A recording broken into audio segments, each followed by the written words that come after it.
¿Te parece? Sí, sí, perdón, estaba poniendo a grabar, después me retan, si no. Están disponibles ya los cuestionarios del TP número 7 y del TP número 8 va a estar hoy, creo. Eh, Así que eso simplemente ya lo tienen en la plataforma. Contador, yo entré recién a ver y los cuestionarios dice que cerraron el año pasado, digamos, como que Y están a mí me visibles, pasó lo pero mismo. Bueno, lo vemos y estén atentos entonces. Ya bueno, bueno, gracias. entre hoy y mañana seguro lo solucionamos. Hoy vamos a ver, buenas tardes a todos, vamos a ver bienes de cambio. Una clase importante porque hay varias cuestiones que las preguntamos. Por ahí voy a pedir, Joaquín, veo muchas fotos, me parece que hay menos gente de la que está conectada, así que por ahí yo te voy a pedir que habilitemos a alguien que tenga la fotito cuando necesite una norma, ¿te parece? Leer una norma. Bueno, Y si no está, lo sacamos porque vamos a tener problemas con el ausente. ¿Ah? Ahí voy a compartir un PowerPoint.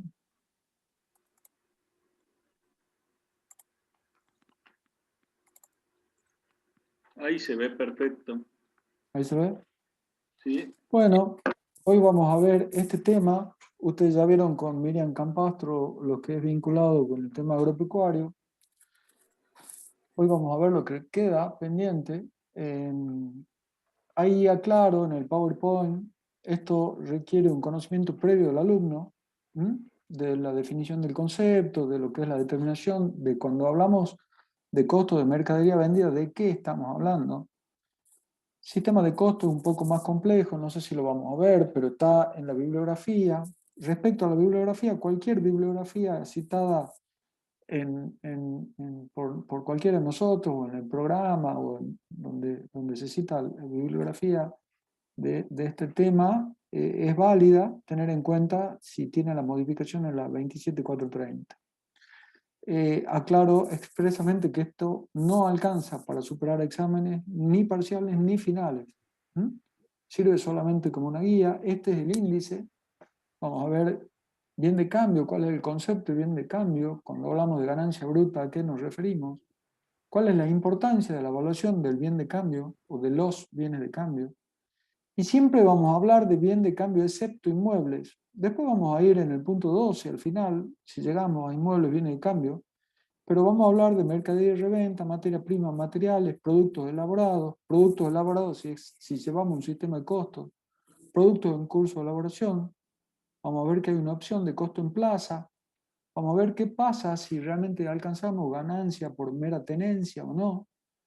Vamos a ver que hay una evaluación puntual para bienes de cambio fuera de moda, deteriorados, mal elaborados, otros temas vinculados con bienes de cambio y qué pasa con el ingreso al patrimonio para llegar a los inmuebles, bienes de cambio. Cuando hablamos de bienes de cambio, lo primero que tenemos que tener en claro cuál es el concepto, de qué estamos hablando. Y bien de cambio puede ser el bien destinado a la venta en el curso de la actividad habitual del ente o aquel que se encuentra en proceso de producción para la venta o aquel que es consumido en la producción. ¿Mm? Es decir, el que está destinado a la venta está en proceso o se consume en ese proceso. Por lo tanto, tenemos que tener en cuenta que es un grupo formado por bienes de distinto origen y distinto estado de terminación.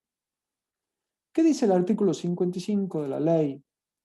El artículo 55 de la ley me dice en el primer párrafo: cuando las ganancias provengan de la enajenación de bienes de cambio, se entenderá por ganancia bruta el total de las ventas menos el costo.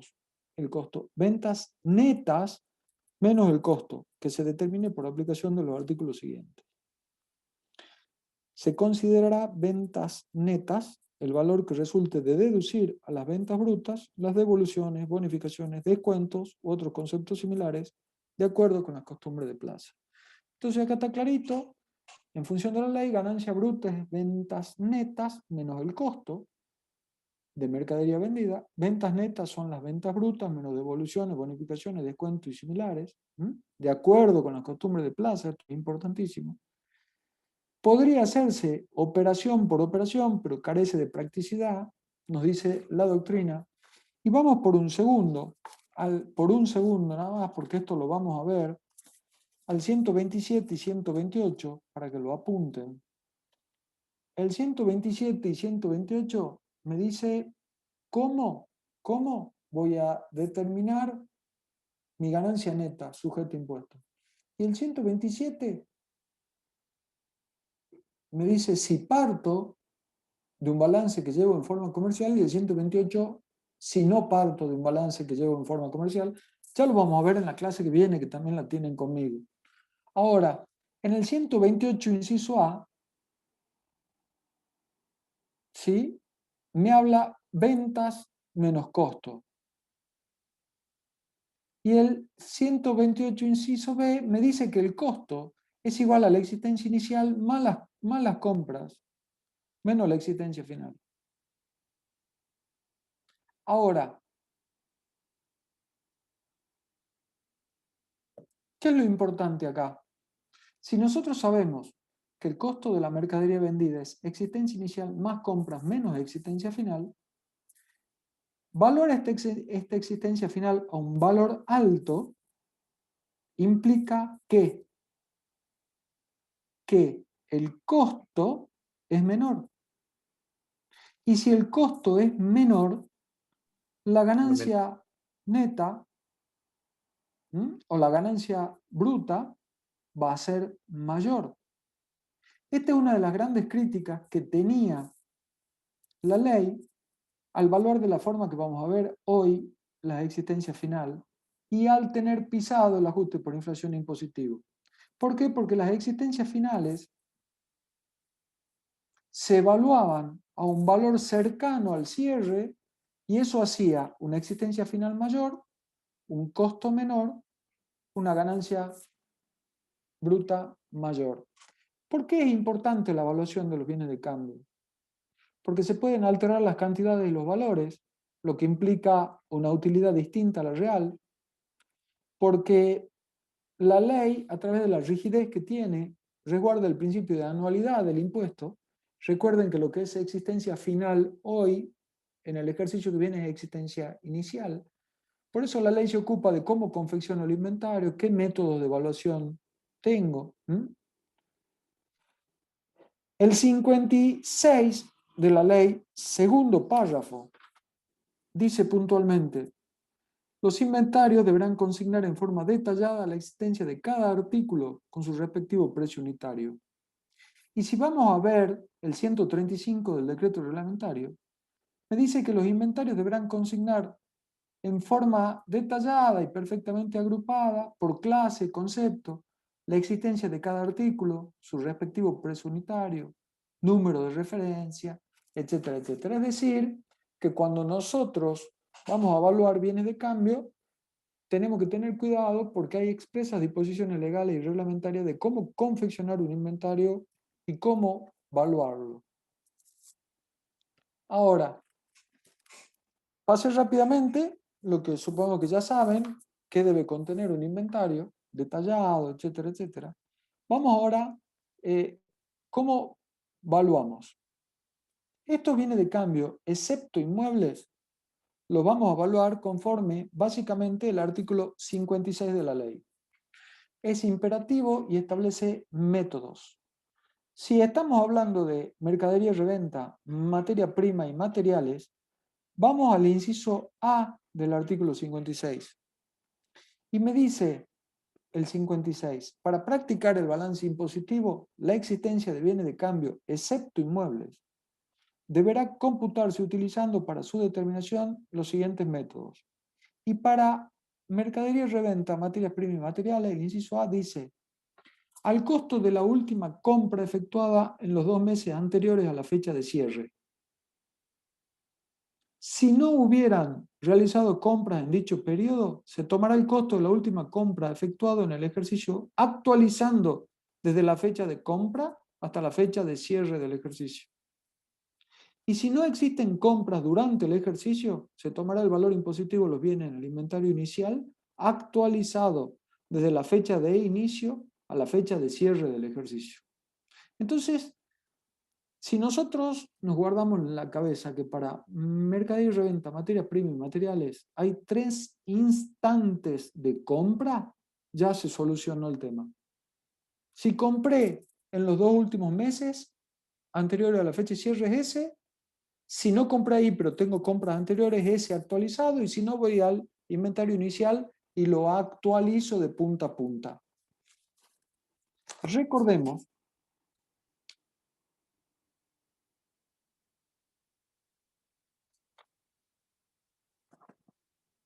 ya lo vamos a meter en este tema.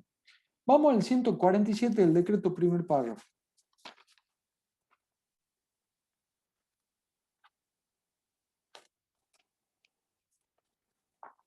El 147 del decreto reglamentario primer párrafo dice, cuando los sujetos que deban evaluar mercaderías de reventa, ojo, solo mercadería de reventa, en razón de la gran diversidad de artículos tengan dificultades atendibles para aplicar el sistema previsto en el inciso A del artículo 56, podrán aplicar a tal efecto el costo en plaza.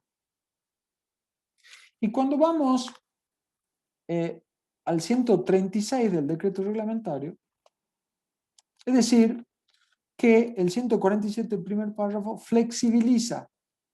Cuando tengo dificultades, puedo aplicar el costo en plaza.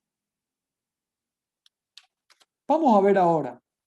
Habíamos visto que el 56, inciso A, me dice el costo de la última compra. El 136 del decreto lo tienen que tener bien a mano porque es aquel que me define muchas cuestiones que están en el 56. Cuando habla de costo de la última compra, dice el que resulte de considerar la operación realizada en condiciones de contado, incrementado de corresponder en los importes facturados en concepto de gastos, hasta poner en condiciones de venta a los artículos que conforman la compra, acarreos, fletes, acondicionamientos u otros. Entonces, lo primero que dice es contado. Por lo tanto, lo que tenemos que hacer es excluir los cargos financieros implícitos, los que deben ser tratados como tales. Deben ser tratados como tales y por lo tanto se deducen en el ejercicio en el cual se devengaron. Ojo, ojo, ahí dice, tengamos en cuenta el 85, inciso A,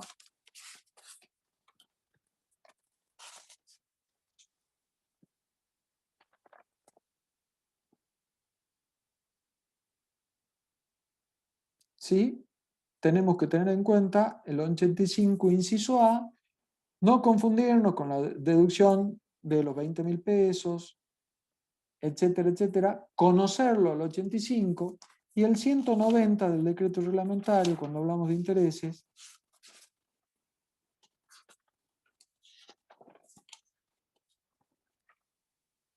Vamos por un segundito.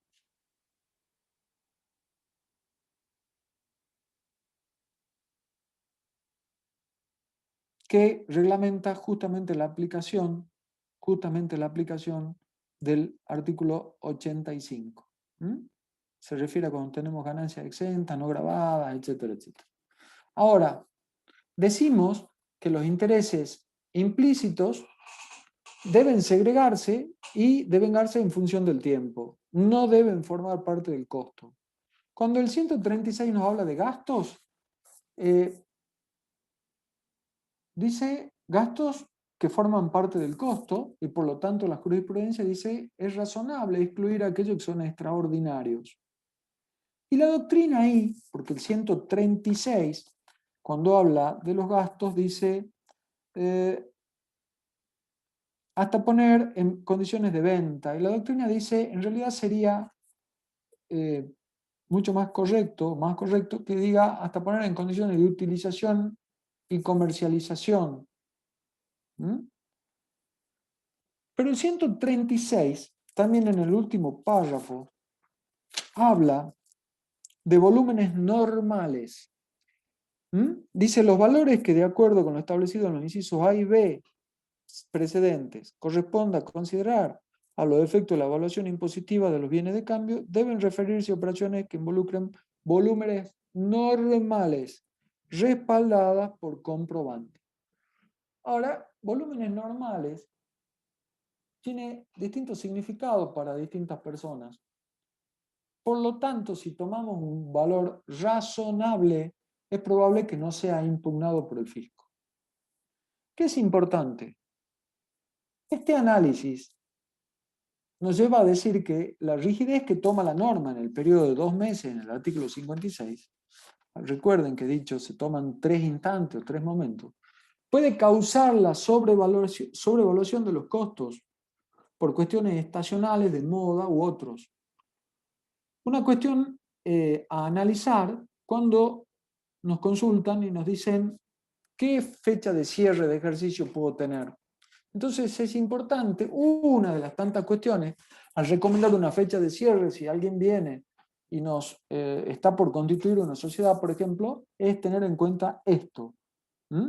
Si nosotros a una heladería le ponemos fecha de cierre, la época en la que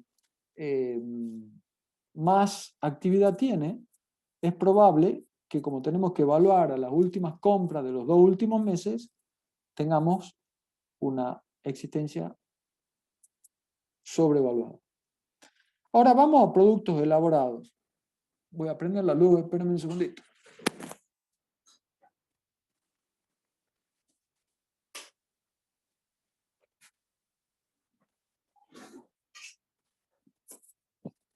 Cuando vamos a productos elaborados, vamos a ver que el 56, inciso B, también se refiere a 3 momentos.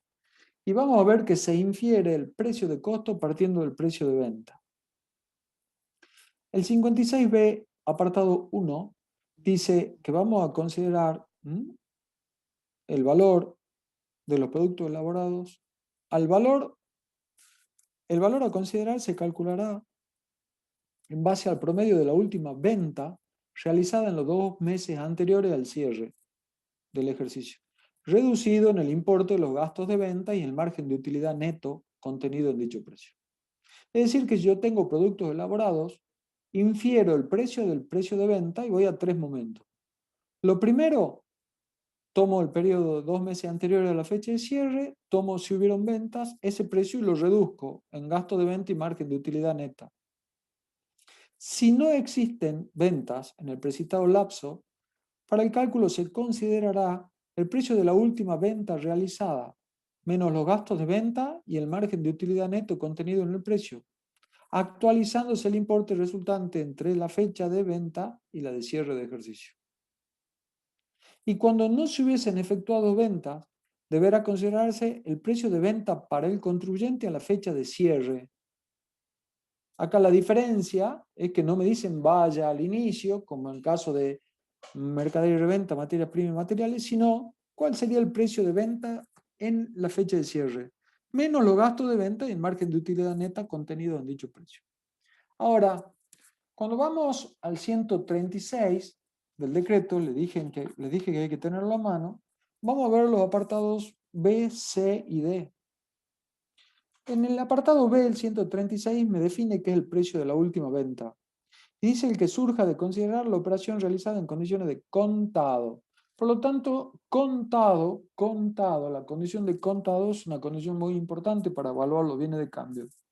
Idéntico criterio se aplicará en la determinación del precio de venta para el contribuyente. Cuando habla de gastos de venta, dice son aquellos incurridos directamente con motivo de la comercialización de los bienes de cambio, fletes, comisiones del vendedor, empaque, etc. Y el margen de utilidad neta dice el que surja por aplicación del coeficiente de rentabilidad neta asignado por el contribuyente a cada línea de productos. El procedimiento de determinación de dicho coeficiente deberá ajustarse a las normas y métodos generalmente aceptados en la materia, debiendo demostrarse su razonabilidad. Sin perjuicio del procedimiento dispuesto precedentemente, el margen de utilidad neta podrá determinarse mediante la aplicación de un coeficiente que surja de relacionar el resultado neto del ejercicio, que se liquida con la venta del mismo periodo, y tal coeficiente será de aplicación a todos los productos. Acá me da una opción, dice podrá, recuerden que antes le dije para cada línea, y acá me dice para todos los productos. A los efectos del cálculo establecido en el párrafo anterior, se considerará como resultado neto del ejercicio el que corresponda a operaciones ordinarias de la empresa, determinado conforme a normas de contabilidad generalmente aceptadas, que guarden uniformidad respecto al ejercicio anterior. A los fines indicados, en ningún caso se incluirán ingresos provenientes de reventa de bienes de cambio, de prestación de servicios u otros originados en operaciones extraordinarias de la empresa. La exclusión de estos conceptos conlleva la eliminación de gastos que les resulten atribuibles. Elegido uno de los métodos indicados en el inciso anterior, este no podrá ser variado durante 5 ejercicios fiscales. Ahora, a ver, cuando hablamos de precio de última venta, es claro, nos dice condición de contado. Ahora, ¿qué nos dicen los libros o algunos autores? Y si la última operación no es de contado, ¿qué tomamos? ¿La última venta de contado? ¿O vamos a la última venta y le sacamos, deducimos los intereses de financiación? Algunos autores, o la mayoría, sostienen esta posición. Puesto que el sustantivo última precede a la condición de contado, se están refiriendo al 136b, cuando habla será precio de última venta, y después me pone la condición de contado. El último párrafo del 136, recuerden que decía que los valores, cuando nos referimos a los incisos A y B, tienen que ser de volúmenes normales, deben referirse a volúmenes normales. Ahora, si realizamos ventas con tarjetas de crédito, ¿cumplen la condición de contado o debemos deducir los costos adicionales para estas operaciones? Son todas preguntas que se hacen los autores. Cuando hablamos de gastos de venta, dice la norma, incurrido directamente con motivo de la comercialización, y da ejemplos, fletes, comisiones del vendedor, empaque, etc. Y algunos autores dicen son todas las erogaciones necesarias para contratar las operaciones de venta, incluso algunos los impuestos. Cuando hablamos del margen de utilidad neta, hay dos alternativas. Una aplicable por cada línea de producto y otra para todos. El cambio de método tiene un plazo. Dice que debe ser uniforme y que adoptado uno de los criterios no podrá ser variado en 5 ejercicios fiscales.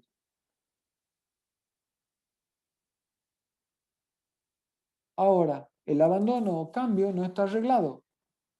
Por lo tanto, transcurrido dicho periodo, se puede cambiar sin requerir autorización. A ver, hasta acá nos tiene que quedar claro. Si hablamos de mercadería de reventa, materia prima y materiales, vamos a la compra. 2 meses, si no hay, a la del ejercicio actualizado, y si no hay, vamos al inventario inicial.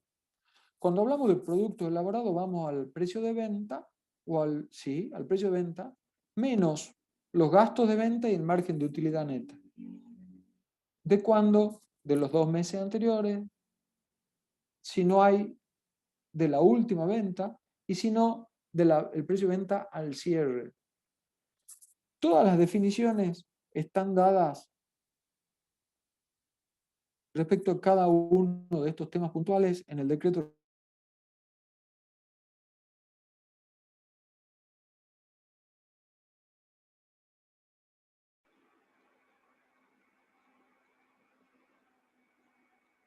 Marce, no te escucho.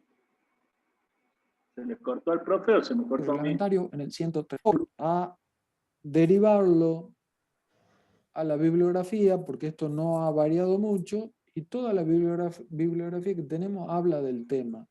Ahora, si no conocemos contabilidad de costo, nos va a costar. 56B2. Cuando se lleven sistemas que permitan la determinación del costo de producción de cada partida de productos elaborados, se utilizará igual método que el establecido para la evaluación de existencias de mercaderías de reventa, considerando como fecha de compra el momento de finalización de la elaboración de los bienes. En estos casos, la asignación de materias primas y materiales a proceso se realizará teniendo en cuenta el método fijado para la evaluación de las existencias de dichos bienes. Y el 136 del decreto, inciso E, me habla del costo de producción y me dice el costo de producción, 2 puntos, el que se integra con materiales, mano de obra y gasto de fabricación, no siendo computables los intereses del capital invertido por él o los dueños de la explotación. A estos efectos, la mano de obra y los gastos generales de fabricación deberán asignarse al proceso siguiendo idéntico criterio al previsto en el último párrafo del apartado 2 del inciso B del artículo 56 de la ley respecto de materias primas y materiales. Ya vamos a ir viendo esto.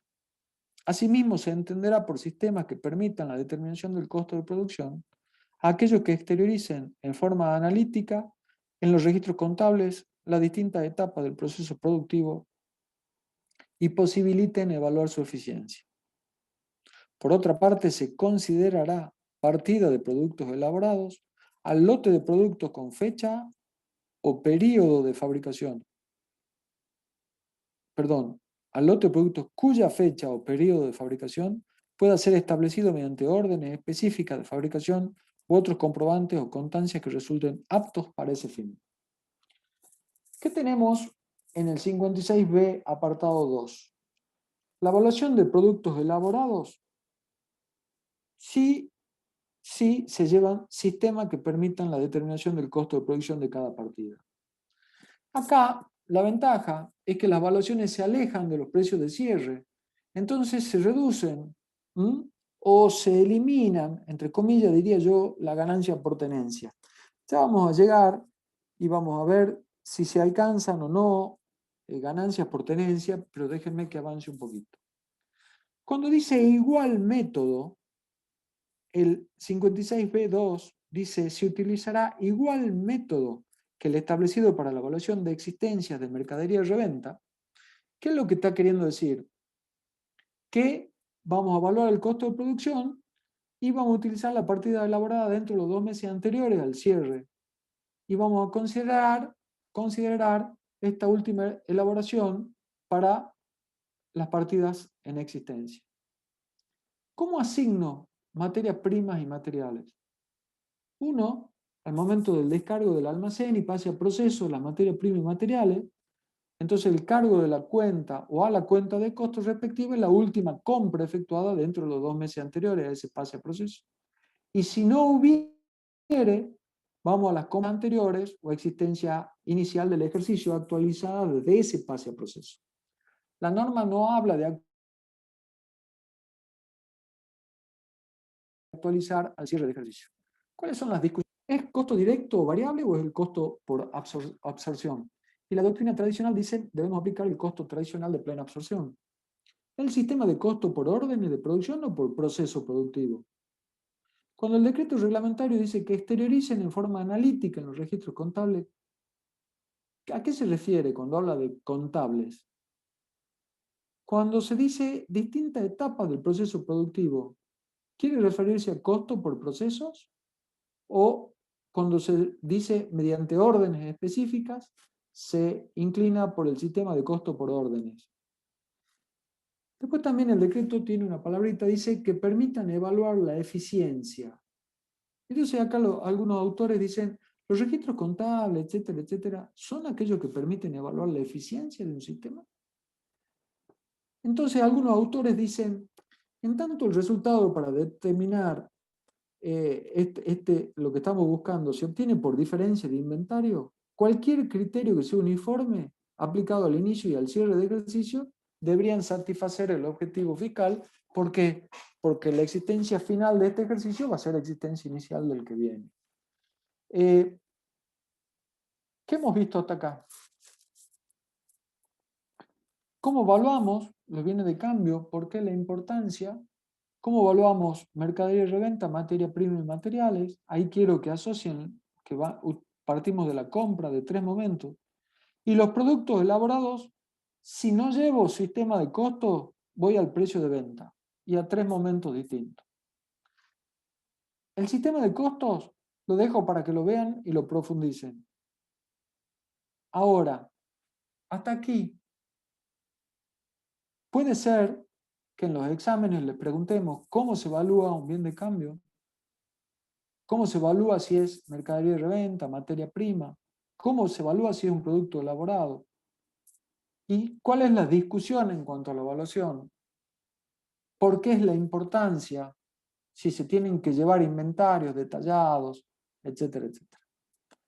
El tema del sistema de costos lo dejo para que lo vean, es un tema complicado si no tenemos idea de qué es un costo por proceso, un costo por absorción, por órdenes, no lo vamos a entender. Y la verdad, lamentable, bueno, esto está grabado, no lo preguntamos tanto, pero por lo menos tengan una idea por si lo preguntan. Fíjense ustedes qué fácil es evaluar un producto en curso de elaboración, porque el 56, inciso C, dice cómo se va a evaluar al valor de los productos terminados, establecido conforme al inciso anterior, se le va a aplicar un porcentaje de acabado a la fecha de cierre. Y es lógico, si yo tengo un producto terminado y lo he evaluado, si tengo un producto en curso de elaboración, la norma es muy práctica. Me dice, lo que sí va a tener que determinar es cuál es el porcentaje de acabado. Entonces, aplicarle ese porcentaje de acabado al producto terminado que acabas de evaluar. Eso dice el 56C. Pero vamos al 136, inciso F del decreto.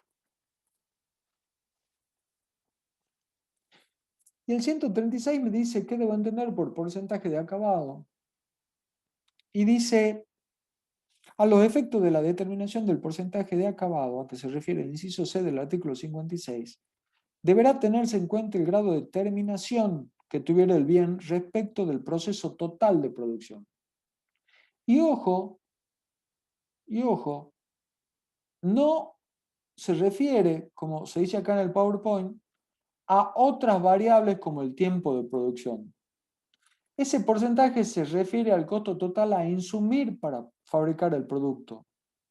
Entonces, este es un dato específico que nos lo tiene que dar la persona que está en el tema y tratemos de que nos quede esa información en papeles de trabajo, porque después el responsable de evaluar mal va a ser uno si no determinó bien ese porcentaje de acabado.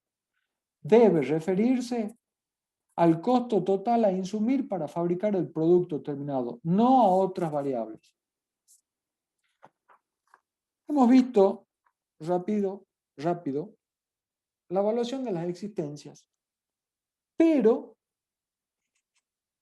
yo les he dicho, si el costo de la mercadería vendida es existencia inicial más compras menos existencia final, si yo esa existencia final elevo su valor, tengo menos costo. Y al tener menos costos, tengo, permítanme, más utilidad o más ganancia bruta. Si tengo más ganancia bruta, tributo mucho más. ¿Mm? Está bien, ustedes me dirán, esa existencia final que se evaluó cercano a un precio de corriente al cierre y que hoy me hace tributar más, el año que viene me va a hacer tributar menos porque es existencia final. Pero no es lo mismo determinar y tener que ingresar un impuesto este año que el año que viene. Existe una opción para bienes de cambio, excepto inmuebles, que es el costo en plaza. El legislador, para ciertas circunstancias, estableció una norma que impide o que limita la sobrevaluación de los bienes de cambio. Debe informarse esta situación, vamos al artículo 60 de la ley. Dice el 60 de la ley, a los fines de la evaluación de las existencias de bienes de cambio, cuando pueda probarse en forma fehaciente que el costo en plaza de los bienes a la fecha de cierre es inferior al importe determinado de conformidad con los artículos 56 y 59, El 59 se refiere a inmuebles, bienes de cambio. Hasta ahora veníamos viendo bienes de cambio excepto inmuebles, pero esta opción también es aplicable para esos. Lo aclaro desde ya. Dice que si yo puedo probar en forma fehaciente que el costo en plaza a la fecha de cierre es inferior al valor que he determinado conforme al 56, también el 59, que ya lo vamos a ver, pero nos quedemos en el 56, podrá, por lo tanto es una opción, asignarse a tales bienes el costo en plaza, sobre la base del valor que surja de la documentación probatoria. Entonces, fíjese usted todo lo que yo tengo que probar, ¿no? Primero tengo que probar, y en forma fehaciente, que el costo en plaza es inferior al que yo determiné conforme al artículo 56. Pero después también tengo que probar cuál ha sido ese costo en plaza. Para hacer uso de la presente opción, deberá informarse a la AFIP en oportunidad de la presentación de la declaración jurada correspondiente al ejercicio fiscal en el cual se hubiera empleado dicho costo. Concretamente, si yo en función del artículo 56 determino que mi existencia final de bienes de cambio es de 12 pesos, pero puedo probar en forma fehaciente que a esa fecha, la fecha de cierre, el costo en plaza es de 10 pesos, puedo valuarlo a 10 pesos. ¿Qué va a significar eso? Eso va a significar que sobre esos 2 pesos de diferencia no voy a tener que determinar un impuesto. ¿Vamos hasta ahí? Ahora, vamos al 136, inciso G del decreto. No podemos tener el 56 de la ley sin el 136 a la par, como dicen los tucumanos, a la par. El 136, inciso G, dice costo en plaza. ¿Qué entendemos por costo en plaza? El que expresa el valor de reposición de los bienes de cambio en existencia por operaciones de contado, teniendo en cuenta el volumen normal de compras que realiza el sujeto. Entonces, pueden haber circunstancias en las cuales ese valor, el valor de reposición de contado y en volúmenes normales, sea inferior al valor aplicando, por ejemplo, el 56 inciso A. En ese caso, podemos, porque es una opción, no estoy obligado, el 60 es claro, dice podrá establecer ese costo en plaza. Cuando vamos al 146 del decreto, veamos cuando define qué se considera documentación probatoria. Y me habla de facturas de ventas y o cotizaciones en bolsas o mercados. El 146 del decreto dice, a los efectos de la opción prevista en el artículo 60 de la ley, deberá considerarse como documentación probatoria, entre otras, la siguiente. A. Facturas de venta representativas anteriores a la fecha de cierre del ejercicio en los casos de reventa. Cotizaciones en bolsas o mercados para aquellos productos que tengan cotización conocida, o facturas de venta representativas anteriores a la fecha de cierre del ejercicio en los casos de mercadería de propia producción. Entonces veamos que nos puede parecer gracioso porque cuando el 60 me habla de costo en plaza y el 136G me dice el valor de reposición, el 146 me dice la documentación probatoria, son las facturas de venta. Entonces, debo entender que si me están hablando del costo de reposición, serán facturas de ventas de mis proveedores. Ahora, cuando hablamos de mercadería de propia producción, ¿de qué factura de venta estamos hablando? Entonces tengamos cuidado al evaluar, al elegir esta opción y cómo lo probamos. Y acá vamos a una pregunta que creo que ustedes están en condiciones de resolver. ¿Se alcanzan ganancias por la mera tenencia? Ya vamos a ver, cuando veamos el ajuste por inflación impositivo, si realmente se alcanzan ganancias por la mera tenencia. Hemos dicho que si nosotros tenemos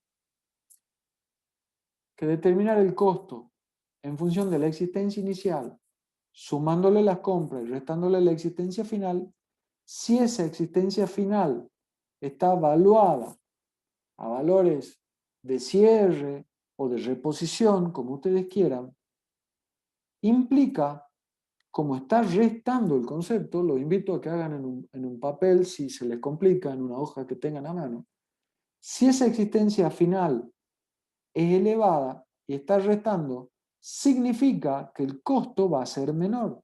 Y si yo, para determinar la utilidad bruta, digo venta menos costo, y si ese costo es menor, la ganancia bruta va a ser mayor. Hasta hace poco, el ajuste por inflación impositivo existía. Lo que pasa es que tenían pisado su operatividad porque el coeficiente era 1. En consecuencia, decíamos, está operativo, las normas de evaluación vinculadas con el título sexto del ajuste por inflación están operativas, son aplicables, pero el mecanismo no es aplicable. Entonces, ¿qué nos pasaba? Que nosotros teníamos una existencia inicial totalmente histórica, unas compras totalmente históricas, y la existencia final sí era aplicable, sí totalmente aplicable, el 56, y reglamentarios y vinculados de la ley. Entonces, al alcanzar o al evaluar la existencia final a valores de reposición o a valores de mercado, sí hacía que se alcancen ganancias por la mera tenencia de los bienes. Y eso ha sido muy criticado por la doctrina. ¿Qué pasa ahora? Acá explico. Si la materia prima o la marca de reventa está evaluada a la última compra, implica una existencia final mayor, implica un costo de mercadería vendida menor e implica una mayor base imponible del impuesto. Pero ya vamos a ver en 2 clases, dentro de 2 o 3 clases,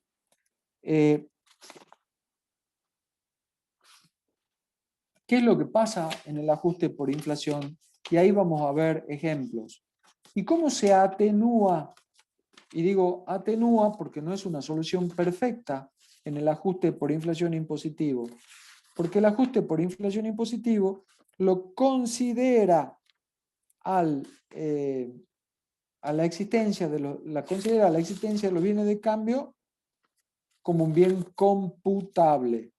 Y por lo tanto, al permitir, siendo computable, que esté en el ajuste estático, ya vamos a volver sobre este tema, pero voy ya mencionándolo, del inicio me permite que esa existencia inicial, por un coeficiente de punta a punta, me origine un resultado negativo. Cuando veamos el ajuste por inflación impositivo, vamos a volver sobre el tema y vamos a ver que entre los activos computables o monetarios que deja el ajuste por inflación estático, tenemos disponibilidades, créditos, etc. Y cuando llegamos a bienes de cambio, nos sorprende, decimos, ¿por qué están los bienes de cambio si no son monetarios? Bueno, están por esto. Entonces, ahora que es operativo el ajuste por inflación impositivo, decimos que este defecto o esta incoherencia que tenía la ley, que la sigue teniendo, pero antes estaba agravada porque no nos permitían aplicar el ajuste por inflación impositiva. Ahora los autores dicen, ¿se pueden alcanzar ganancias por la mera tenencia? Y sostienen, hay un montón de normas que van en contra de gravar ganancias por tenencia. ¿Y a qué normas se refieren? Vamos por un segundo y vamos a ver en el artículo 3 de la ley que cuando la ley define cuál es el concepto de enajenación, dice, se entenderá por enajenación la venta, permuta, cambio, expropiación, etcétera, etcétera. Entonces se tiene que realizar la operación. Tiene que estar perfeccionada la operación. ¿Qué otras normas tenemos? Vamos al 55.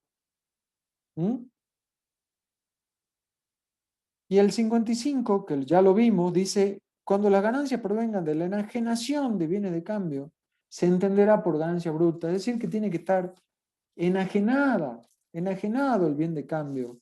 El 62, bienes muebles amortizables, cuando se enajenen los bienes muebles amortizables.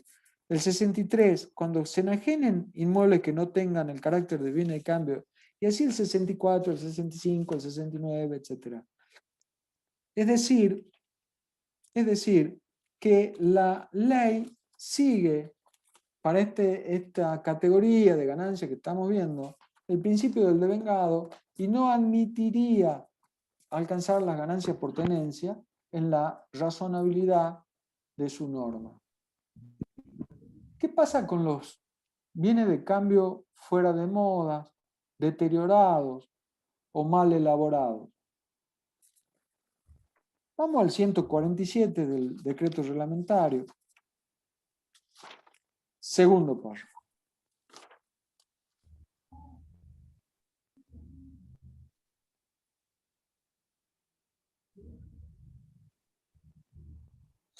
El 147, segundo párrafo, dice, cuando se trate de bienes de cambio, excepto inmuebles, fuera de moda, deteriorados, mal elaborados, que hayan sufrido mermas o perdido valor por otras causas similares, estos podrán valuarse, podrán, al probable valor de realización menos los gastos de venta.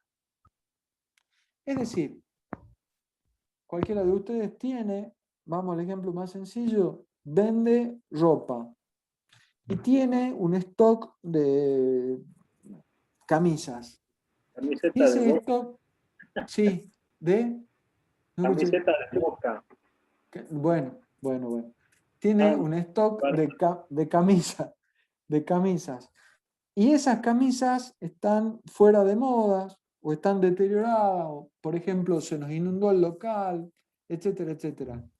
¿Podemos valuarlas al probable valor de realización menos los gastos de venta? Sí.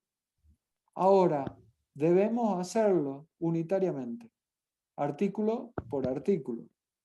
¿Y qué pasa con las mercaderías obsoletas?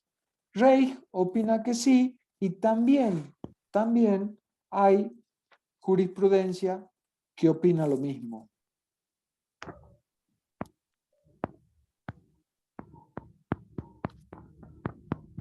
Costo en plaza, que ya lo vimos, y también al costo en plaza se refiere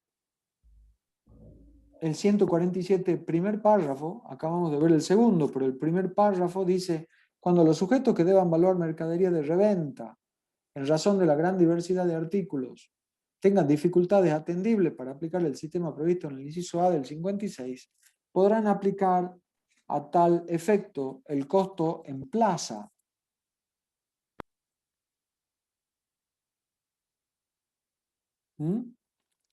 Ahora, fíjense la diferencia. El 147, primer párrafo, habla de mercadería de reventa. Y el 60 habla de existencia de bienes de cambio. Es mucho más amplio el 60 que el 147, primer párrafo. Este costo en plaza y la evaluación del bien de cambio fuera de moda, deteriorado y mal elaborados, no son normas distintas de evaluación.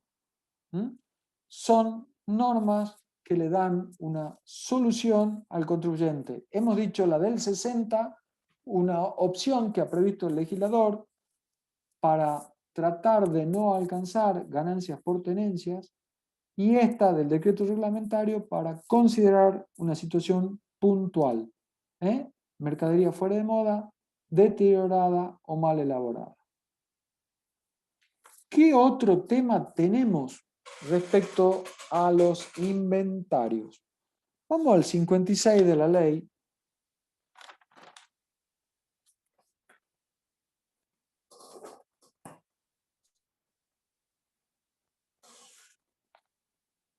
Los últimos 3, 4 párrafos.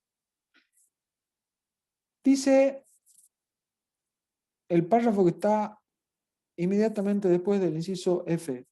Los inventarios deberán consignar en forma detallada la existencia de cada artículo con su respectivo precio unitario. Ojo con esto, porque es un tema que es importante, es una obligación legal y frente a una inspección nos pueden decir, mostrame el inventario y debemos tener a la par del inventario contable un inventario impositivo. Quisiera ver cuántos cumplen con este requisito. En la evaluación de los inventarios no se permitirán deducciones en forma global por reservas generales constituidas para hacer frente a fluctuaciones de precios o contingencias de otro orden. ¿Cuál es la razón de esta prohibición? Que así se desnaturalizarían todas las exigencias de formular inventarios detallados, con precio unitario. Toda la rigidez que hemos venido viendo se desnaturalizaría con esto. Entonces, la pregunta es, ¿podemos,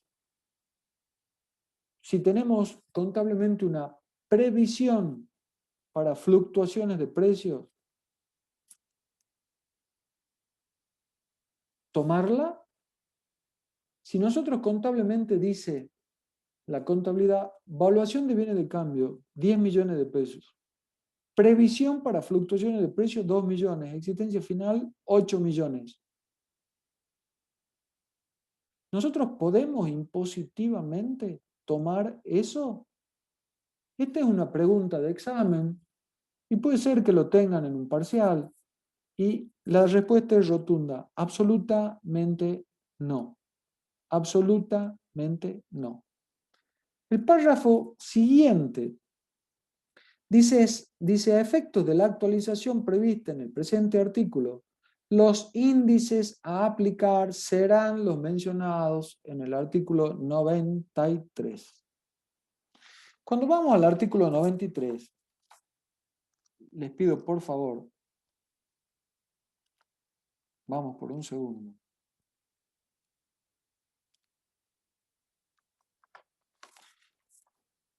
El artículo 93 dice, las actualizaciones previstas en esta ley se practicarán conforme a lo establecido en el artículo 39 de la ley 24073,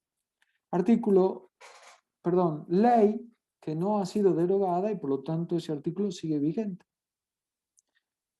Sin perjuicio de lo dispuesto en el párrafo A precedente, las actualizaciones previstas en los artículos 62 a 66, vamos por un segundo, a los artículos 62, el 62 se refiere a bienes de muebles amortizables, me dice cómo determino el costo computable. El 63 me habla de inmuebles que no tengan el carácter de bien de cambio, el 64 intangibles, el 65 acciones, y el 66 se refiere a señas o anticipos que congelen el precio. Vuelvo al 93, 71. El 71 habla de venta y reemplazo. 78 habla de agotamiento de minas. 87 y 88 que habla de amortización de bienes muebles e inmuebles. Y en los artículos 98 y 99 que se refieren al impuesto cedular, 98 y 99, respecto de las adquisiciones o inversiones efectuadas en los ejercicios fiscales que se inicien a partir del 1 de enero del 2018, se realizarán sobre la base de las variaciones porcentuales del índice de precio al consumidor que suministre el Instituto Nacional de Estadística y Censo, conforme a tablas que elabore la AFIP. Es decir, que la modificación que introdujo la 27430 permite la actualización Primero, tengo que tener en claro un momento temporal. ¿Para quiénes? Para inversiones efectuadas en ejercicios fiscales que se inicien a partir del 1 de enero del 18. ¿Y para qué casos? Para los artículos 62 a 66, que se refieren a costos, 71, 78, 87 y 88. Quiere decir que el 56 no está. ¿Por qué? Porque cuando el propio 56 dice, a efecto de la actualización prevista en el presente artículo, se utilizarán los índices mencionados en el artículo 93, pero ojo, porque el 93 modificado por la 27430 no me dice o no me permite para las inversiones en ejercicios iniciados a partir del 1 de enero del 18 la aplicación para este tema puntual. Ya lo vamos a ver cuando veamos otra norma en la clase de hoy. ¿Qué pasa con otros bienes no considerados bienes de cambio? El último párrafo, que ha sido agregado por la 27430, dice, a los efectos de esta ley, las acciones, valores representativos y certificados de depósito de acciones y demás valores, cuotas y participaciones sociales, incluidas las cuotas parte de fondos comunes de inversión, certificados de participación en fideicomisos financieros y cualquier otro derecho sobre fideicomisos y contratos similares, monedas digitales, títulos, bonos y demás valores, no serán considerados como bienes de cambio y en consecuencia se regirán por las normas específicas que dispone esta ley para dichos bienes. Es decir, que la ley es clara. Si yo tuviera estos bienes, por más que para mí fueran bienes de cambio, no son bienes de cambio. La ley me dice, señor, los bienes que están en este último párrafo no son bienes de cambio y vaya a la norma específica de evaluación. ¿Está claro? ¿Te parece, Joaquín, que hagamos unos 5 o 10 minutitos de corte? Sí, perfecto. Pauso la grabación. Después seguimos, ¿eh? ¿Cuál es la importancia? Doy por hecho que se sabe y hemos definido a qué nos referimos cuando hablamos de bienes de cambio. ¿Cuál es? Que está directamente vinculado con la ganancia bruta. Directamente vinculado con la ganancia bruta. Ahora, al establecer la norma, una evaluación cercana al valor que tendría el bien a la fecha de cierre, nos hemos hecho la pregunta si se alcanzarían o no, ganancias por tenencia.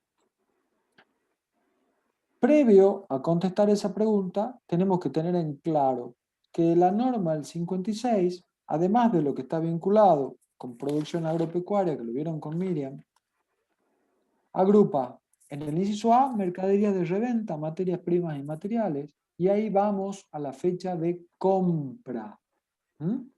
Entonces tenemos que tener el costo de la última compra en los 2 meses si no hubo en el periodo anterior actualizado y si no voy al inventario inicial.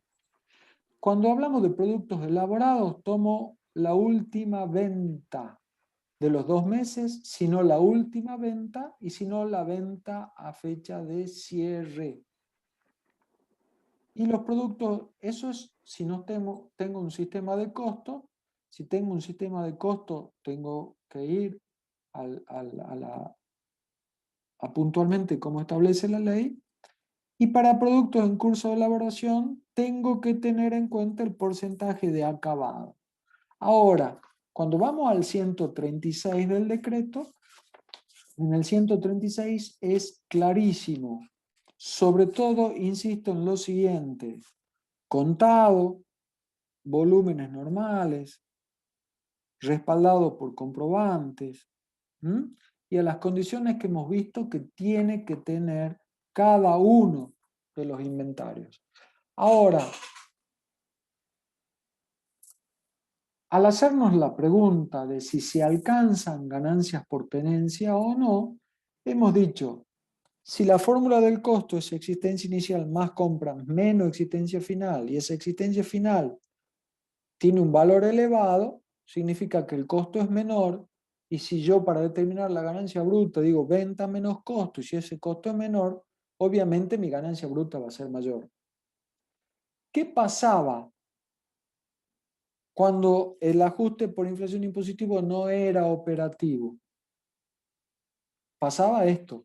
Yo tenía que evaluar la existencia final a valores cercanos a valores de mercado. Entonces, por esa diferencia de valor, yo terminaba tributando. Veamos, les dije, eso se atenúa con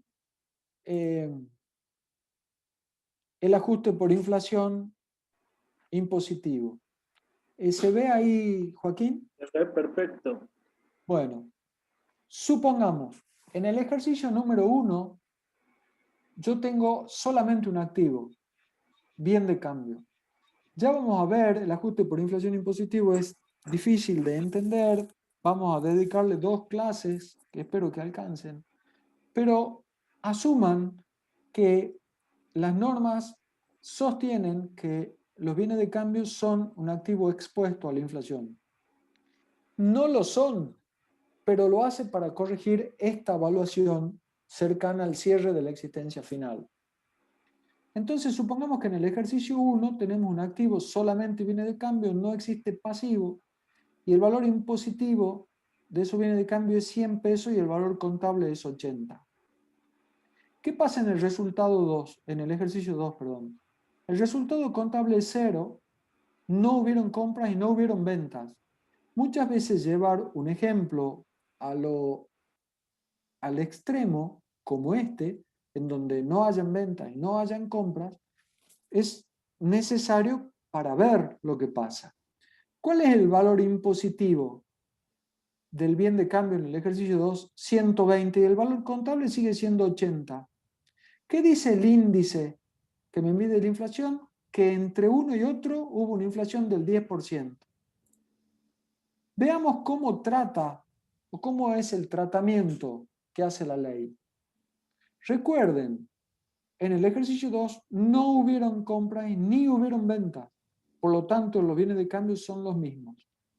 Lo que pasa es que el valor impositivo, como la norma tiende a valuar conforme a precios de cierre, el valor impositivo, por supuesto, es superior. En el ejemplo, en el ejercicio 2, se registra un ajuste total de evaluación en bienes de cambio de 20 pesos. 120 es el valor impositivo al final del ejercicio 2 menos 100. Pero por otro lado, el ajuste por inflación impositivo es una pérdida.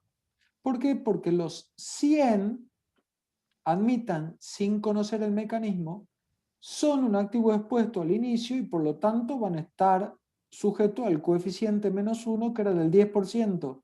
Entonces la inflación me dice que se perdieron 10 pesos. ¿Cuál va a ser el resultado si no hubieron ventas ni compra? Por valuar a 120 hay un resultado de 20 pesos, pero después el ajuste por inflación impositivo me dice que hay una pérdida de 10. En consecuencia, el resultado neto impositivo va a ser 10 pesos de ganancia. ¿Cómo se justifica en esta ganancia? Esta ganancia neta impositiva se justifica por el hecho de que el valor impositivo de los bienes de cambio ha experimentado una revalorización o incremento de valor al cierre en una medida que supera la inflación. Yo evaluándolo conforme el artículo 56, digo, valen 120. Pero después, al permitirme el ajuste por inflación, que todavía nos queda ver, que los bienes de cambio sea un activo expuesto y ajustarlo de punta a punta, me dice que yo perdí 10. Por lo tanto, en realidad, gané 10 pesos, que son los 120 menos los 110. Esta es la razón por la cual se permite que los bienes de cambio sean considerados monetarios o activos computables, para corregir la evaluación del 56 de la ley. Ahora, ¿se imaginan ustedes cuando las normas del ajuste por inflación, si bien estaban vigentes, no estaban operativas porque nos decían que el coeficiente era 1? ¿Qué es lo que pasaba? Yo evaluaba mi existencia conforme al 56 en 120 pesos. Pero no tenía esta cobertura, porque en realidad la norma me decía, hacelo, pero es al vicio, porque va a ser 100, el coeficiente es 1 menos 1, 100 por 0 no existe, por lo tanto no vas a tener pérdida. Y los empresarios tenían una ganancia de 20 pesos. Esos 20 pesos estaban motivados por la forma en la cual valúa las existencias, el 56 de la ley. Entonces, cuando nos hagan la pregunta, ¿se alcanzan resultados por tenencia conforme valúa la norma en el artículo 56, las existencias de bienes de cambio? Tenemos que decir un sí, salvo que el coeficiente o el índice que me mide la inflación de punta a punta absorba esa ganancia por tenencia. Si no lo hemos entendido, ya lo vamos a ver cuando veamos ajuste por inflación. ¿Qué más hemos visto hasta acá? Hemos visto que existe una opción de costo en plaza y di un ejemplo. Supongamos que en el valuando conforme al 56 de la ley mi existencia final sea de 12 pesos. Pero el costo en plaza, conforme lo sostiene el 60, dice a los fines de la evaluación de la existencia de bienes de cambio, cuando pueda probarse en forma fehaciente que el costo en plaza a la fecha de cierre es inferior, es decir, yo puedo probar fehacientemente y tengo la documentación de que en vez de 12 es 10, voy a poder tomar 10. ¿Y eso qué implica? Nada más ni nada menos que sobre esos 2 pesos que tengo de diferencia no se determine un impuesto a las ganancias.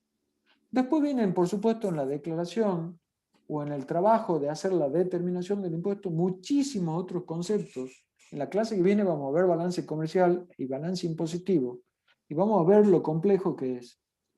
Pero esto es muy importante.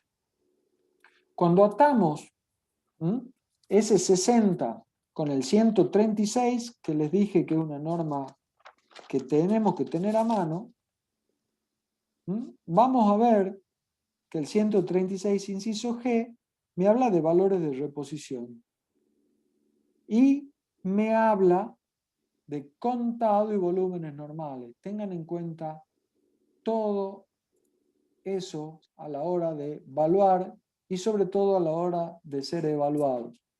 Otra opción es para bienes de cambio fuera de moda, deteriorados y mal elaborados. Eso está en el 147, segundo párrafo. Acá sí lo hacemos unitariamente.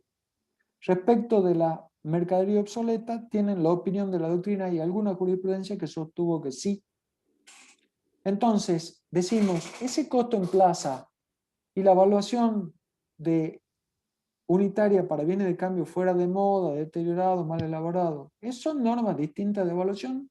No, son previsiones que hizo el legislador y el reglamentador para adecuar la normativa. ¿Qué otros temas tenemos? Esta deducción en forma global.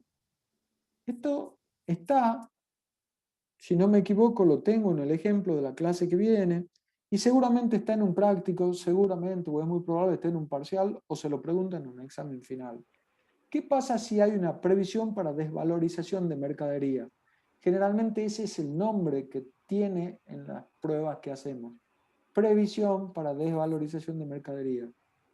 No es admitida, no se puede tomar, no es computable a los fines impositivos porque se desnaturaliza toda la rigidez que quiso tener la ley para evitar maniobras que pueda hacer el contribuyente. Respecto a la actualización, ya hemos hecho comentarios, vamos a volver sobre el tema, y otros bienes no considerados bienes de cambio lo hemos visto. Ahora, ¿cómo pueden ingresar al patrimonio esos bienes de cambio? Y esos bienes de cambio pueden ingresar, si ustedes me permiten la simplificación, si lo compramos, ya lo vimos. Si provienen de una permuta, el decreto reglamentario en el artículo 71 me dice valor de plaza. Si ingresan por un título gratuito, valor impositivo para el antecesor, con el artículo 4 y los artículos reglamentarios pertinentes. Si hay un aporte de un socio, el valor atribuido al aporte, salvo que ese valor sea inferior al valor de plaza, y ahí podemos analizar si hay una liberalidad o no. Si proviene de una reorganización, el valor que tenía para el antecesor, el artículo 80 de la ley, y si proviene de una liquidación de créditos al valor del crédito, con la misma salvedad hecha en aportes. Es decir, que lo que acabamos de ver es lo normal, si estamos hablando, y me permiten la simplificación de mercadería de reventa y lo compramos, es lo que hemos visto. Ahora puede ingresar a cualquiera de estos valores si esas son las opciones. Marcelo, Sí, disculpame la interrupción. Seguís compartiendo el archivo de ajuste por inflación, ¿no? perdón. Pero no avanzaste demasiado, así que no hay problema. Ahí está. Ahora veo lo de inmuebles. Perdón. Bueno, todo lo que hice o lo que dije hasta acá era repaso. Y sobre todo, para que los alumnos sepan, cuando insistimos y nosotros decimos, esto lo tomamos. ¿Por qué? Porque después vemos los parciales y sobre todo los finales, cuando siempre digo, tengo un amigo abogado que dice es más importante prestar atención a lo que el profesor dice que toma que a lo que dice. Entonces todo lo que dije hasta acá era un repaso e insistiendo en lo que tomamos. Acá, en esta, me referí a cómo pueden ingresar al patrimonio los bienes de cambio. Si hay compra, si hay permuta, si ingresa a título gratuito, si es un aporte, si proviene de una reorganización o de una liquidación de crédito.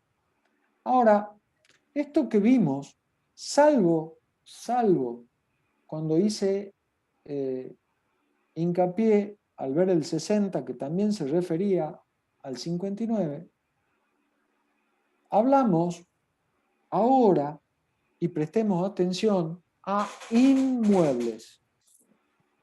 Recordemos el artículo 55, me hablaba que la ganancia, cuando las ganancias provengan de la enajenación de bienes de cambio, se entenderá por ganancia bruta el total de las ventas menos el costo. Y cuando hablaba de ventas netas, se refería a ventas brutas, a las ventas brutas menos las devoluciones, bonificaciones, descuentos y otros conceptos similares. Vamos al 59 de la ley. Y el 59 de la ley dice, para practicar el balance impositivo, la existencia de inmuebles y obras en construcción que tengan el carácter de bienes de cambio deberán computarse. Porque si recuerdan, y he sido reiterativo en esto, el 56 en el primer párrafo dice, para practicar el balance impositivo, la existencia de bienes de cambio, excepto inmuebles. Es decir, que ahí si quieren machetear, pueden poner cuando haya un inmueble bien de cambio, vamos al 59.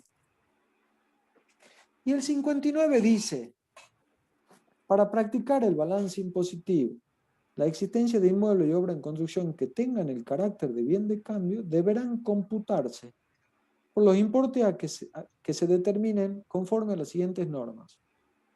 A. Inmuebles adquiridos. B. Construidos. C. Obra en construcción. D. Mejoras. Si es inmueble adquirido, me dice al valor de adquisición, incluidos los gastos necesarios para efectuar la operación, actualizado desde la fecha de compra hasta la fecha de cierre. de ejercicio. B, inmueble construido al valor del terreno determinado de acuerdo al inciso anterior, es decir, al valor de adquisición, incluidos los gastos actualizados, se le va a adicionar el costo de construcción actualizado, desde la fecha de finalización de la construcción hasta la fecha de cierre de ejercicio. El costo de construcción se establecerá actualizando los importes invertidos en la construcción desde la fecha en que se hubiera realizado cada una de las inversiones hasta la fecha de la finalización de la construcción. Si ustedes quieren, no sé por qué tiene esta redacción, a mí me parece mucho más piola decir, se actualiza la inversión desde que se hizo, que temporalmente es la norma, es la regla, es lo que sucede. Se actualiza cada una de las inversiones hasta la fecha de finalización de la construcción, ahí juntamos todo y de ahí actualizamos hasta la fecha de cierre de ejercicio. Eso más el valor del terreno es el inmueble construido. Ahora, si ese inmueble no se terminó de construir y por lo tanto es una obra en construcción, el 59 de la ley dice, al valor del terreno determinado de acuerdo con el inciso A, se le van a adicionar el importe que resulte de actualizar las sumas invertidas desde la fecha en que se efectuó la inversión hasta la fecha de cierre. Y esto es lógico porque no tengo una fecha de finalización de la construcción, si no estaría en el inciso B. ¿Qué pasa si hay mejoras? El valor de las mejoras se determinará actualizando cada una de las sumas invertidas, es decir, acá en mejoras ya no tengo terreno, actualizando cada una de las sumas invertidas desde la fecha en que se realizó la inversión hasta la fecha de finalización de las mejoras. Y el monto obtenido se actualizará desde esa última fecha hasta la fecha de cierre. Cuando se trate de mejoras en curso, las inversiones se actualizarán desde la fecha en que se efectuaron hasta la fecha de cierre del ejercicio. Es decir, que hasta acá es totalmente razonable y lógica la evaluación. Si lo compré, al valor de adquisición más los gastos, lo actualizo desde la fecha de compra hasta el cierre. Si construí, el terreno tiene el mismo tratamiento que el anterior, que lo que acabo de decir, y después tengo que tomar cada una de las inversiones hasta la fecha de la finalización y de ahí hasta la fecha de cierre. Si eso no se terminó de construir, como no hay fecha de finalización, es cada inversión hasta la fecha de cierre y la mejora es un tratamiento totalmente razonable y lógico con este procedimiento que dice la ley. Ahora, fíjense, dice, en los casos en que se enajene alguno de los bienes comprendidos en el presente artículo, el costo a imputar será igual al valor impositivo que se le hubiese asignado en el inventario inicial correspondiente al ejercicio en que se realice la venta.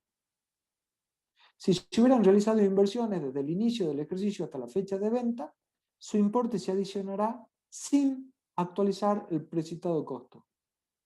Perdón, su importe se adicionará sin actualizar al precitado costo.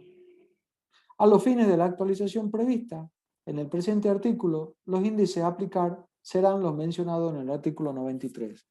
Y les pido por favor que volvamos al artículo 93 y busquen a ver si encuentran el artículo 59 dentro del artículo 93. No, no se encuentra. No está. Entonces, ojo, porque cuando dice la misma observación que hicimos en el artículo 56, la misma observación, por más que el último párrafo me referencia al artículo 93, cuando voy al artículo 93, modificado por la 27.430, no contiene el artículo 59. Entonces nos fijemos, acá hay dos cuestiones. Si yo tengo inmuebles que son bienes de cambio,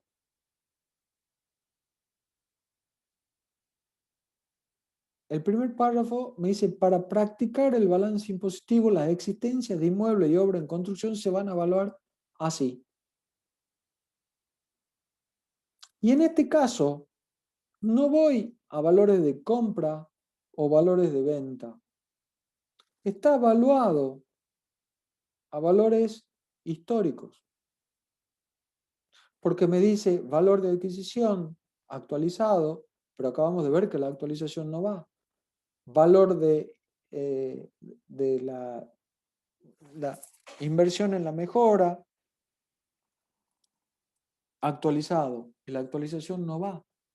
Quiere decir que si tengo un inmueble que es bien de cambio valuado a un valor deprimido, ¿qué significa? Es todo lo contrario a lo que veíamos con los bienes de cambio. Pero ¿qué va a pasar?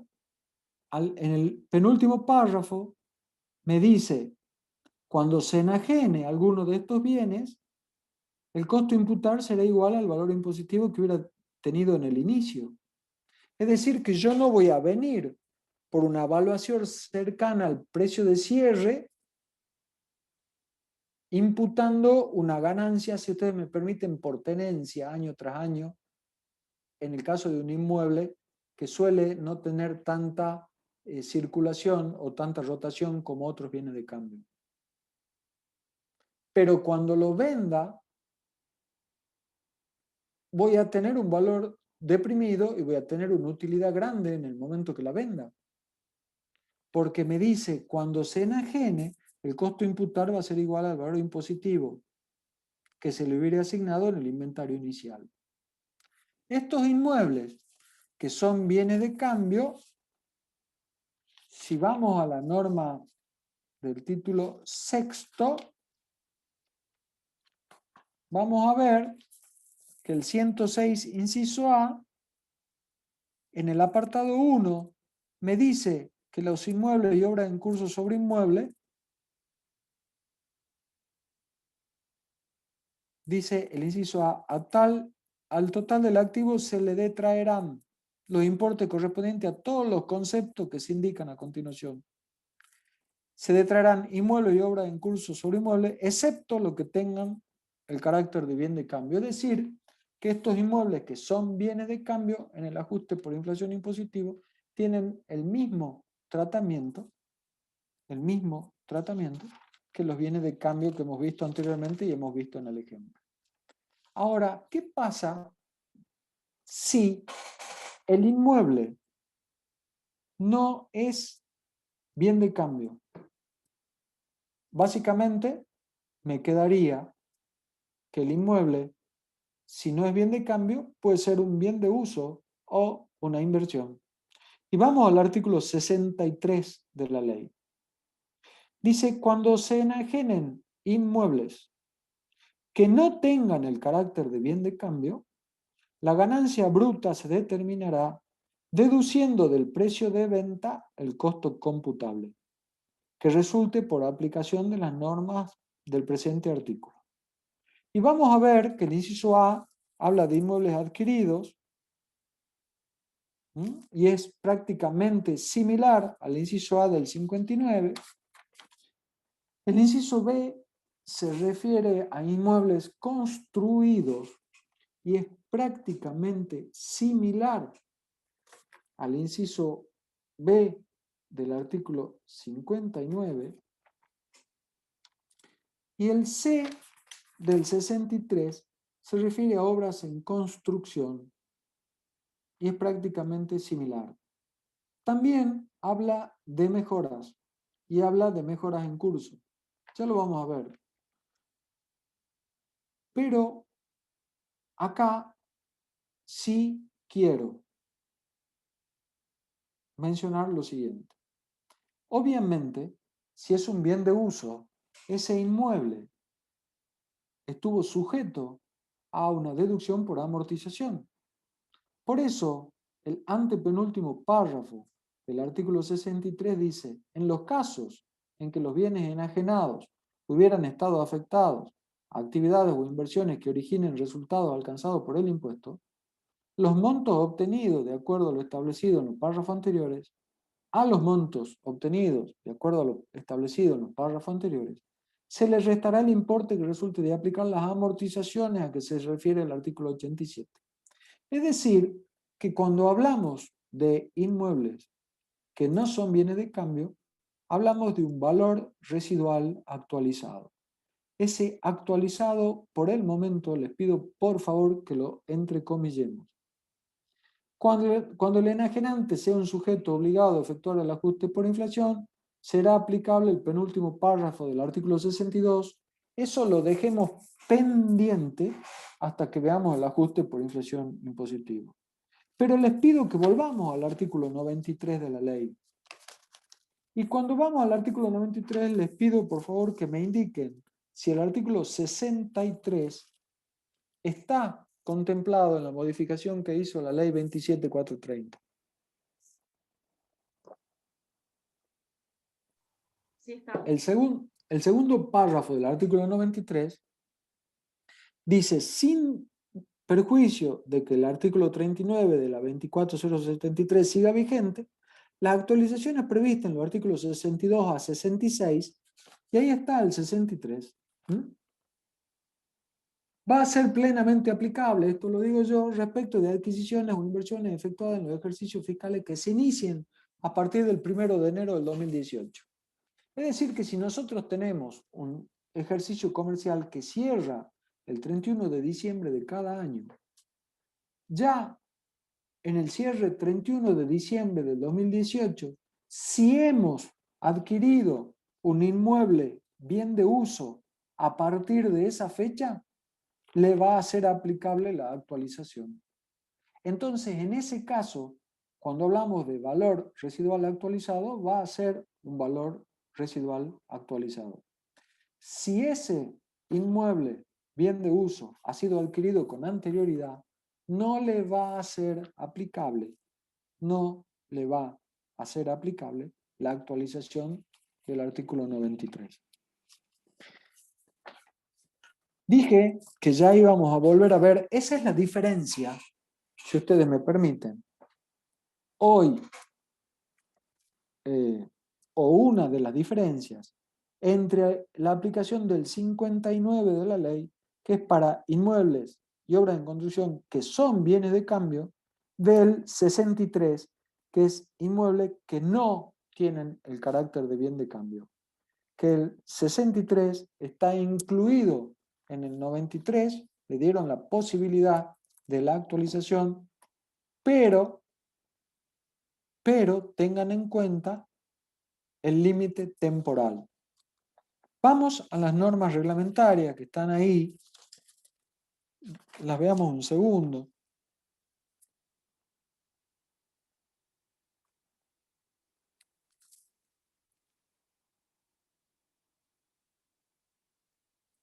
Y el decreto dice, operaciones relativas a inmuebles.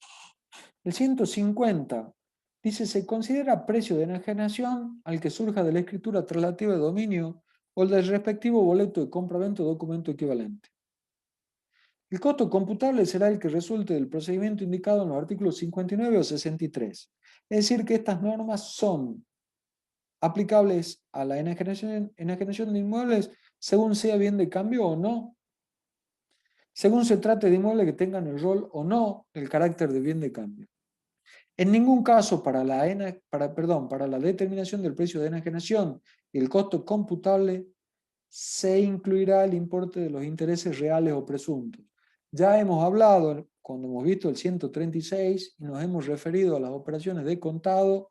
En esta ley, los intereses se separan de los precios de costo, precios de venta, y tienen el tratamiento que corresponde en función del devengamiento. El 151 se refiere a loteos, que no hemos visto, o no sé si está por verse. ¿Ya se vio eso, Joaquín? Sí, en la clase de tercera se introdujo el tema de loteos. El 152 se refiere a propiedad horizontal. El 153 se refiere a los costos computables en el caso de loteo. El 154, ¿cuál es el resultado alcanzado por el gravamen? El 155, el 156, el 157. Pero acá lo importante es lo siguiente. Voy a tratar de hacer un razonamiento que espero que me sigan, espero que lo entiendan y que les simplifique la cuestión. Si el inmueble, voy a ir por el último, ¿es bien de uso?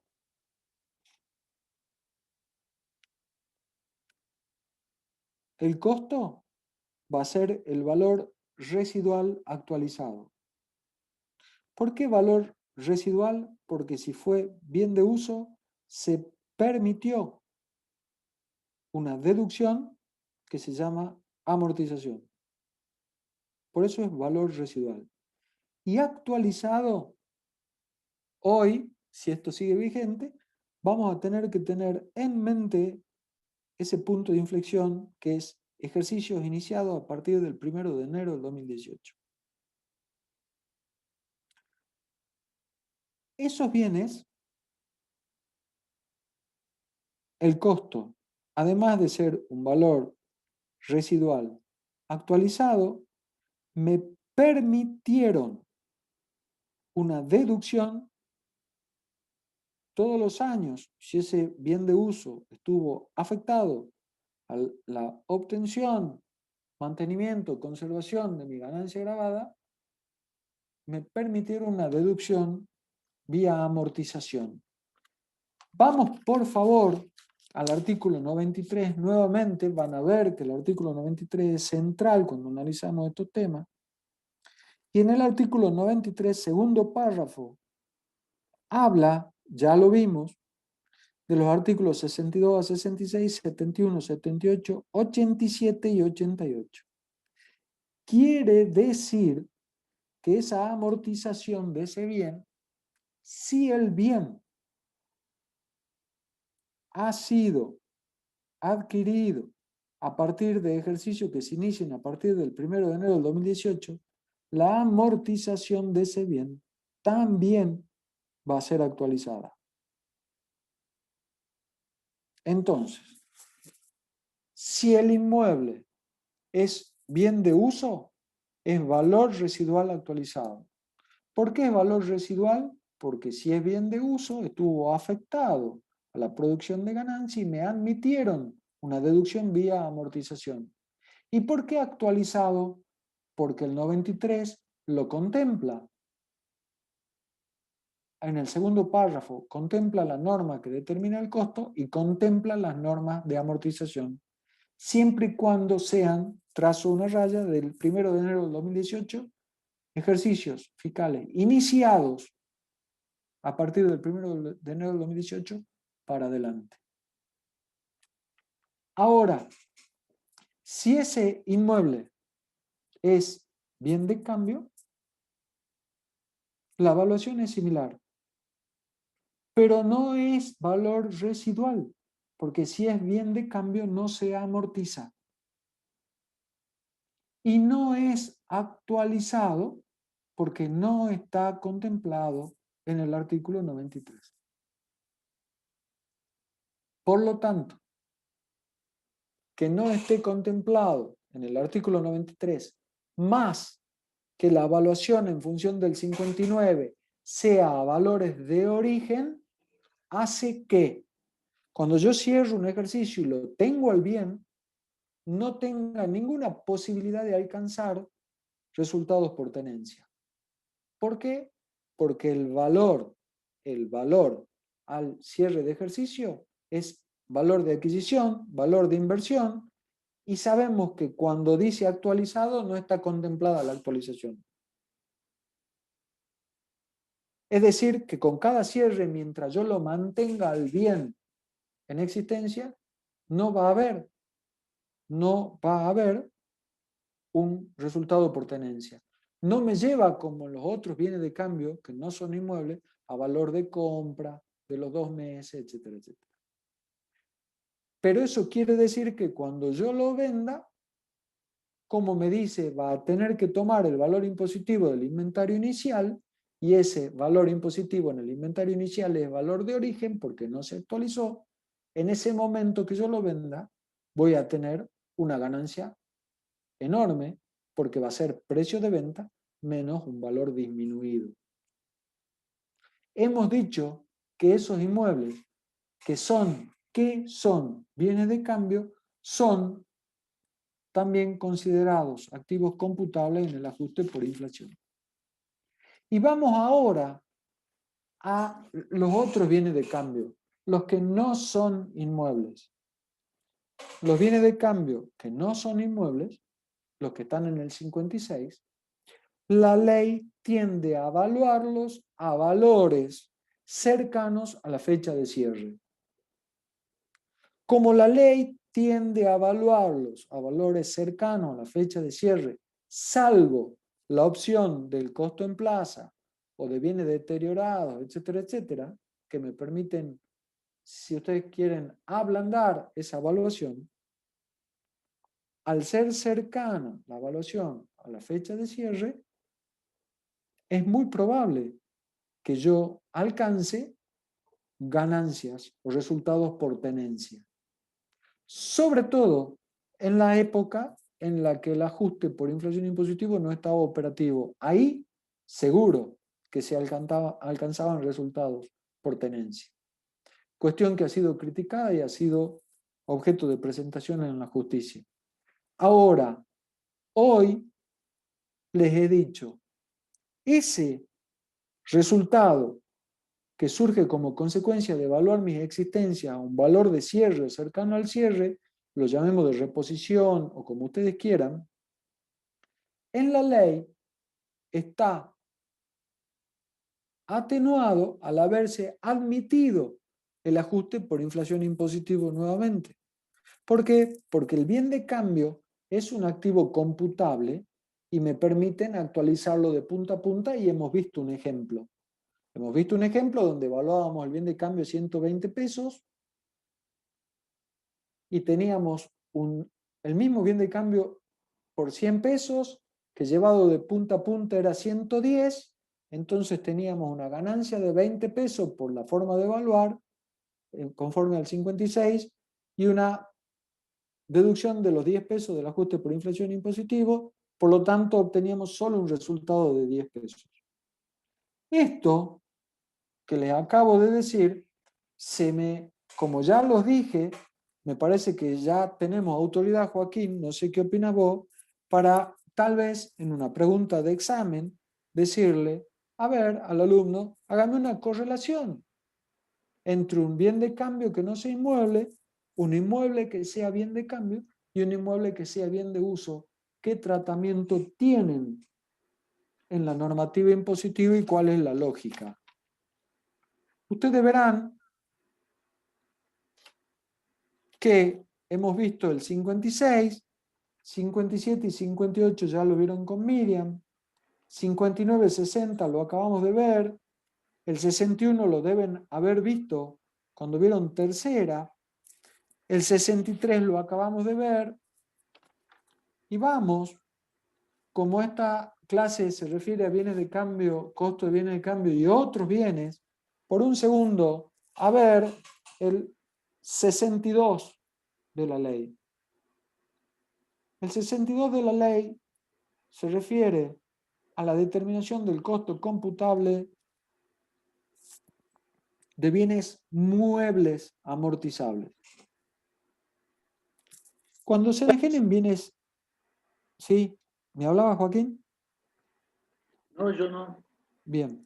Cuando se enajenen bienes muebles amortizables, la ganancia bruta se determinará deduciendo del precio de venta el costo computable establecido de acuerdo con las normas de este artículo. Y acá también la norma dice, si nos estamos refiriendo a bienes adquiridos, o a bienes elaborados, o a bienes de cambio afectados como bienes de uso. Si son bienes adquiridos, me dice, debo tomar el costo de adquisición en el inciso A, actualizado desde la fecha de compra hasta la fecha de enajenación, y se le va a restar el importe de las amortizaciones ordinarias calculadas sobre el valor actualizado de conformidad con lo dispuesto en el punto 1 del artículo 88, relativa a los periodos de vida útil transcurrido o, en su caso, las amortizaciones aplicadas en virtud de normas especiales. Es decir, también hablamos de valor residual actualizado. ¿Cuál es la lógica? Si es un bien mueble y la norma ya me dice amortizable, es porque es un bien mueble que estuvo vinculado con la obtención de ganancia grabada. En consecuencia, hago el mismo razonamiento que cuando el inmueble era bien de uso. El bien mueble, al estar vinculado o al generar o al ayudar a generar una renta grabada, se le permite una deducción vía la amortización. Entonces, cuando lo vendo, ¿cuál va a ser su costo? El valor residual, porque yo ya vine amortizándolo, y actualizado. Si es un bien elaborado, fabricado o construido, el inciso B dice al costo de elaboración, fabricación o construcción, se va a determinar actualizando cada una de las sumas invertidas desde la fecha de la inversión hasta la fecha de la finalización de la elaboración, fabricación o construcción. Y el importe así obtenido, actualizado de esta última fecha hasta la de enajenación, se le van a restar las amortizaciones calculadas en la forma prevista en el inciso anterior. Es decir, parecido a lo que hemos visto con inmueble, tomamos cada una de las sumas invertidas y la actualizamos hasta la finalización de la elaboración y de ahí hasta la fecha de venta.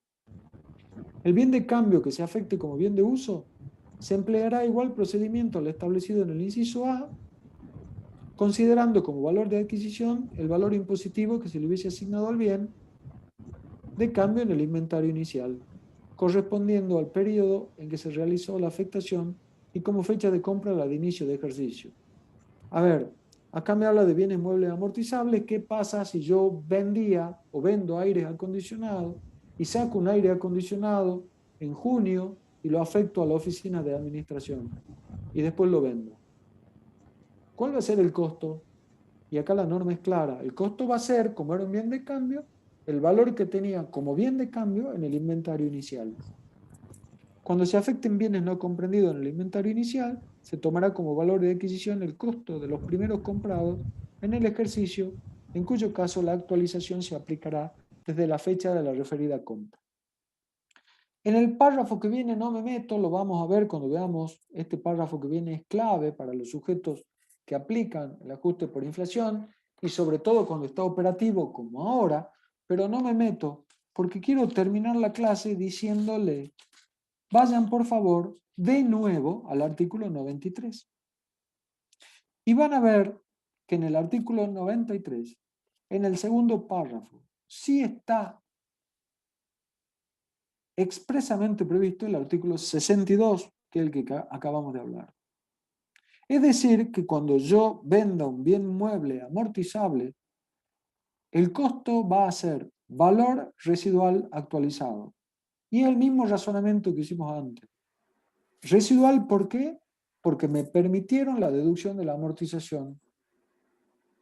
Y actualizado, sí señor, pero si estoy desde el momento, desde el punto de inflexión en adelante, ejercicios que se inician a partir del 1 de enero del 2018. Es decir, que si yo compré un camión que estaba vinculado con el reparto de mercadería y cierro ejercicio los 31 de diciembre, si lo compré el 2 de enero del 2018, en noviembre del 2018, 2019, 2020 o 2021, no importa, cuando lo venda, el costo va a ser valor residual actualizado y a la amortización de ese bien la voy a poder deducir actualizada. ¿Por qué? Porque también en el segundo párrafo se dice que se va a poder actualizar los artículos 87 y 88. Y los artículos 87 y 88 se refieren el 87 a amortización de inmuebles y el 88 a amortización de bienes muebles.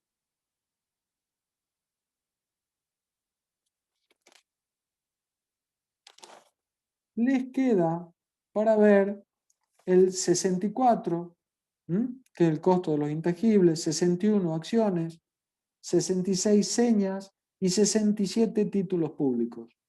El 69 también se refiere a otros bienes. Desuso, el 70, lo vamos a ver en la clase que viene. También vamos a hacer referencia al 68, que se refiere a dividendos y utilidades para sujetos de tercera.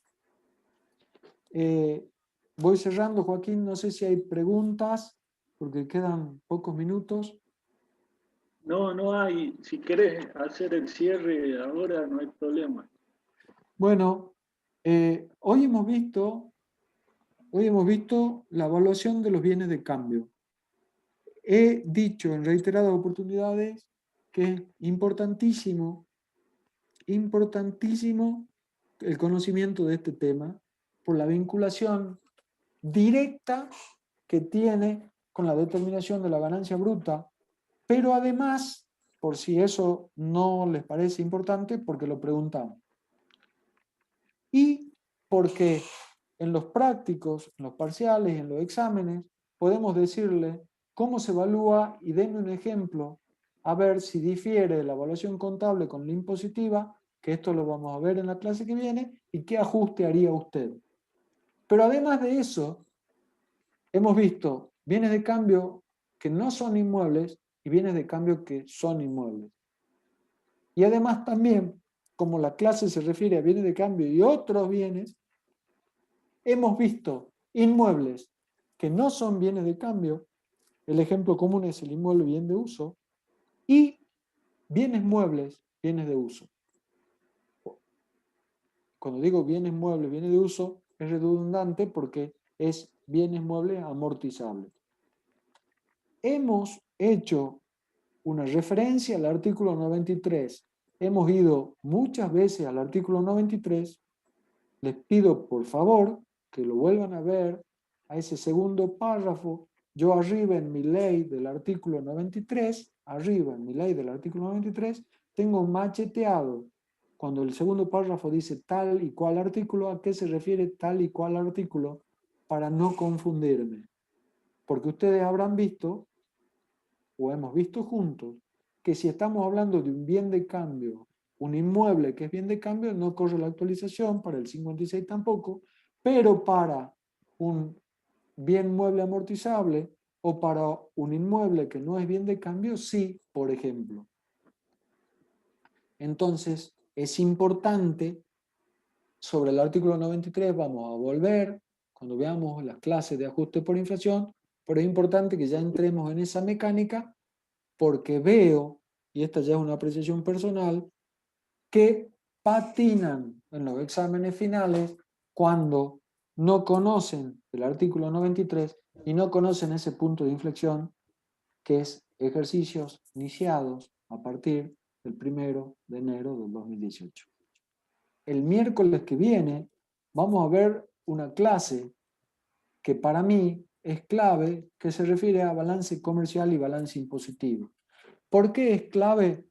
Porque para verla y entenderla y seguirla, tenemos que tener conocimiento de todo lo que hemos visto hasta ahora. Ni hablar del conocimiento de contabilidad. Entonces, vamos a meterle una velocidad y vamos a hacer un recorrido de muchas normas de la ley para ver qué ajustes hacemos. Entonces, el miércoles, ¿no, Joaquín? Sí. Sí, El miércoles a las 6 de la tarde le pido que estén súper despiertos porque es una clase bastante movida. Tengo 3 ejemplos, uno de desuso, otro de operaciones en moneda extranjera, de diferencia de cambio, que también lo estamos preguntando un montón, a eso como a desuso, y para finalizar, un caso práctico sencillito de ajustes al balance comercial e impositivo. Y cuando hablamos de esos ajustes, tenemos que conocer previsión de deudor incobrable, cómo evaluamos bienes de cambio, cómo amortizamos los bienes, qué honorario de directorio podemos deducir, cuál es el tope. Es decir, ya damos por sabido todas esas normas. Entonces les pido que estén sumamente despiertos. Por mí, muchas gracias Joaquín, muchas gracias a todos por estar presentes hasta esta hora. Al contrario, gracias a vos, porque la verdad que es un tema, como me encantó cuando vos dijiste que es rígida la evaluación para que se eviten maniobras por parte del contribuyente. Mañana, cuando vean el TP9, toca este tema, bienes de cambio, así que por suerte lo han visto hoy, lo van a tener fresco y le van a poder sacar más provecho a la clase. Así que bueno, de mi Bueno. parte, muchas gracias, Marcelo. No, gracias a todos. Gracias, Joaquín. Y gracias a todos los alumnos. Nos vemos el miércoles. Chao, chao. Hasta luego, profesor.